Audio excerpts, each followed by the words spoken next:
3,000-meter run, and it's one of the tremendous races here tonight. With me, Adrian Metcalf. Adrian, Steve Prefontaine, obviously one of the big names that Europe has been waiting to see. Len Hilton, also another American in this race, tremendous two-miler. Doug Brown, a man who surprised a lot of people at the Olympic trials. He's a steeplechaser going in the flat. Steve Savage, another steeplechaser running the 3,000 tonight. Frank Shorter, a man who's well known in 5,000, 10,000, of course a super marathoner. Jeff Galloway from the USA, Rod Dixon, Dick Quacks from New Zealand, Richard Taylor from New Zealand, Willie Wagner from West Germany, Carlos Garcia Caro from Spain, Mario Haro from Spain, Francesco Arisi, a name I'm sure well known to you, from Italy, Per Holla from Norway, Arne Hovde from Norway, John Rydland from Norway, Arild Strom Andersen from Norway, Arne Kvalheim from Norway, and Stanislaw Hoffman from Czechoslovakia. And that is a very, very big field. Yes, it's ludicrously large. It's a narrow track anyway, only 6 lanes, and to put this number of people is just absurd. They've got 3 or 4 Norwegians in to please the crowd, but I think the crowd would be quite happy to see Prefontaine running on his own. We've heard so much about this boy, standing there right on the left, right on the inside, and he might well go into the lead. He's looking for a fast time. The Europeans want to see him. They've heard a lot about him. Most of it he's said himself, and Pre it is who leads out there. Race, he's tucked in back in 6th place. It'll take a while for this field to sort themselves out.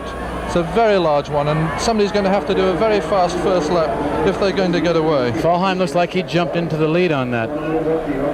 Yeah, Arne Kvalheim set his record here 2 years ago. Kvalheim, a graduate from Oregon, and he set the national record here, 7:54.6, a couple of years ago. So he'll get a lot of cheers for the first lap, but I don't see... Maybe he's going to go on a preordained plan with Prefontaine and take him out. He said he wanted to try and go a 4:05 pace. Once again, they were schoolmates at the University of Oregon, so perhaps that is the case. Well, they've got to lap at around 62 seconds per lap if they're going to get near Prefontaine's record, which stands at 7:45.8. Kip Keino's record's a rather astounding one too, at 7:39 and 6/10 seconds. Kvalheim has not been running as well as he did a couple of years ago, but they're well on schedule with that lap, just over 60 seconds. You know, this strange distance, Adrian, the 3,000 meters, a lot of people wonder perhaps about this world record pace of Keino's, a 7:39.6, and in terms of a 2-mile run, that averages out to somewhere around 8:10, doesn't it? Yes, it's a very, very impressive. Len Hilton is in 2nd place now. He may come over and do a bit of the pacing.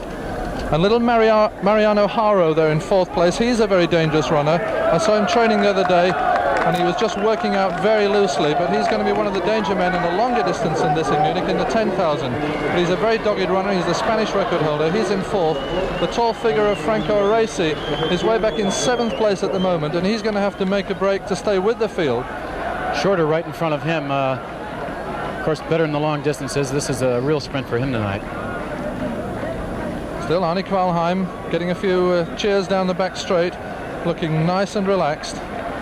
Prefontaine right in position, just where he wants to be, I'm sure, right in back of Arne Kvalheim. Yeah, they're still on schedule, a lap there around 63 seconds, but it does look as if Kvalheim's beginning to feel the pace just a little bit. Prefontaine hasn't led yet, and he'll want to stay off leading as long as possible to husband his strength. Boy, in 5th place there is Stanislav Hoffman, the Czech. He might find himself a little bit out of his class in this race. The crowd very excited to see Prefontaine. He's been burning up the tracks in America, and when we see the Virens and so on in this kind of company, it's nice to see him running so well. Shorter still up in that first part of that group, and way in back for some of the American people is Doug Brown, a man who fell down actually in his 3,000 meter steeplechase, got up, went from about 5th position into 2nd position and made the U.S. Olympic team. So he's a pretty tough kid also. You can see Kvalheim there, his head's going a little bit, and he saw his arms, he's a little bit shaky. It's an Oregon benefit up front at the moment, but I think he's going to find the pace a little bit too hard for him, and I think Prefontaine pretty soon is going to have to take it up if he wants to stay in this kind of company. Prefontaine looks nice and easy. Looks like he's capable of running a very quick time tonight, even though he did get in 1,500 meters yesterday. I think he really was concentrating more on this race tonight. Well, he's got to start lifting the pace, because they're just fractionally lapsing outside the schedule he set when he set his American record. That pack is still pretty well together, even though they're strung out. There's no big separation.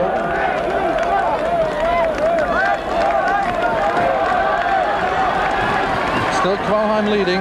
He may well run the first 4 laps and then drop out. He may in fact hang in there. But Prefontaine's got to think about moving pretty soon. It's very easy if you're running behind someone to accept their pace and find it very hard to push out in front, and it takes a lot of courage to do it. Prefontaine looks if he's lurking down. Len Hilton's running well within himself in 3rd place and looking very comfortable. Coming up to the end of 4 laps now. Hilton was the 5th fastest American 3-miler. He's done a 13:04. We'll be back with the finish of the 3,000 meter in just a minute. When you have athlete's foot, you're always sneaking a scratch, cause it itches. It's a fungus that makes a crack in the skin, and it's hard to get at. Use NP27. It has a fungicide to kill the fungus, and then help keep it from coming back. NP27 feels real nice on your feet, and when that itch finally stops, it's a real pleasure.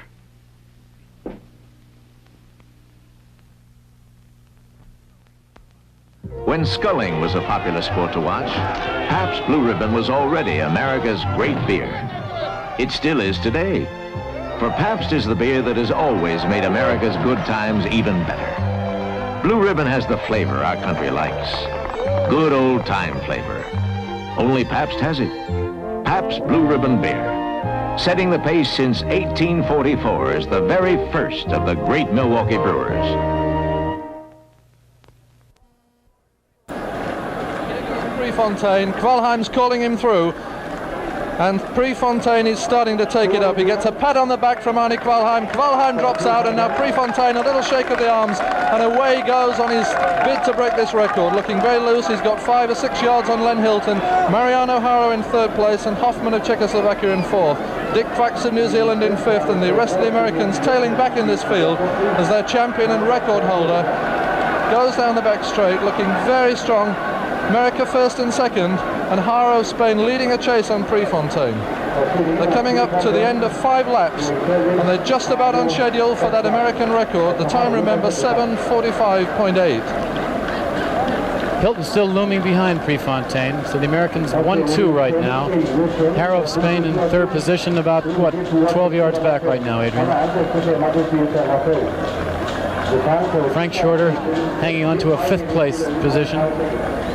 Yes, I have a feeling Prefontaine may have left it a little bit too late. He hung in behind Kvalheim for slightly too long, and I think he may have let the pace drop a little bit too much, and he's going to have to throw in some laps around 61, 62 to get back on schedule. Shorter trying to move up on the outside there, but there's Prefontaine all by himself at this point, about 15 yards ahead of Hilton.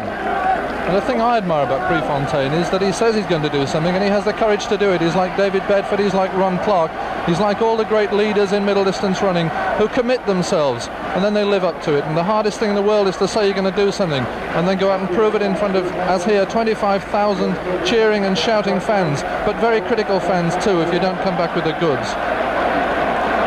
That lead has increased quite a bit now. He's got some 25, 30 yards over Hilton and the rest of the field here. So Prefontaine really living up to that expectation.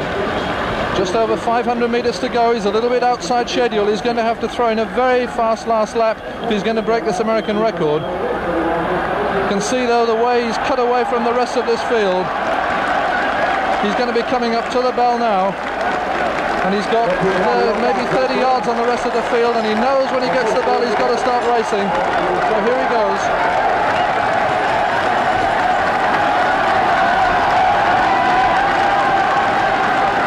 Cheer for Prefontaine. He's really lifting now. He's opened it up even more. This is what he wanted to do. This is what he didn't do last night in that 1500. All by himself, running the kind of race that he wanted to run. He's chasing hard. He's got 220 yards to go, just completing 7 laps and half a lap to go. He threw in a 60-second lap there, so he's dead on schedule.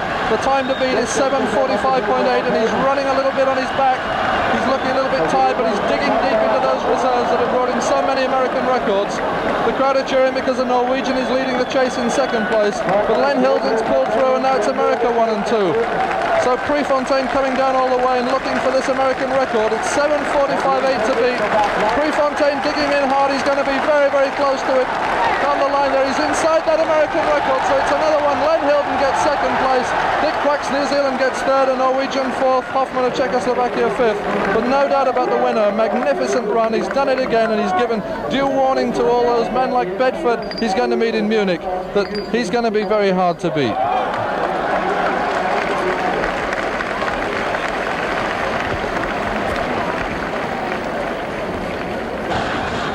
Mr. Prefontaine is winning time, a new American record, 7:44 and 2/10. Second place, Len Hilton running a very good time, 7:48 flat. In third position, Dick Quacks of New Zealand, 7:49.6. And in fourth, a new Norwegian record, 7:50 and 6/10. All these men, of course, bettering the stadium record. Well, Pre, first of all, just great. Congratulations. There are so many things we can talk about. How do you feel first? I feel very good. First of all, Europeans loved you. You see that. They're going to love you all through Europe. Secondly, congratulations on your new American record, new stadium record. Now let's talk about you and Arnie Kvalheim. You went to help him last night, and he was going to help you tonight, right? That's very true. Arnie and I are pretty good friends. We go to the same school, or we did. He graduated now, and he was injured all last fall and couldn't train, and so he started in May training for the Olympics, and he's just now starting to come around, and he hasn't qualified for the Norwegian team yet, and so we got together and we decided that we'd like to see each other over in Munich, and so he asked me if I'd help him in the 1500, and I asked him if he'd help me in the 3000, and it kind of worked out very nice. It sure did. Steve, now did you stay right with your plan here this evening? More or less. I could have been a little more relaxed in the middle part of the race, but I think I felt the race from last night, that my 1500 meters last night, I felt very tired in the middle, but I came back strong in the end again, and that's what makes me feel very good, because I was strong at the end. I wasn't fast, but I was strong over the last 2.5 laps. You look very nice and loose too, really. I'm not even tired now. Isn't that great? Okay, we'll go on to Munich and greater things. Steve Prefontaine, good going. Thank you very much.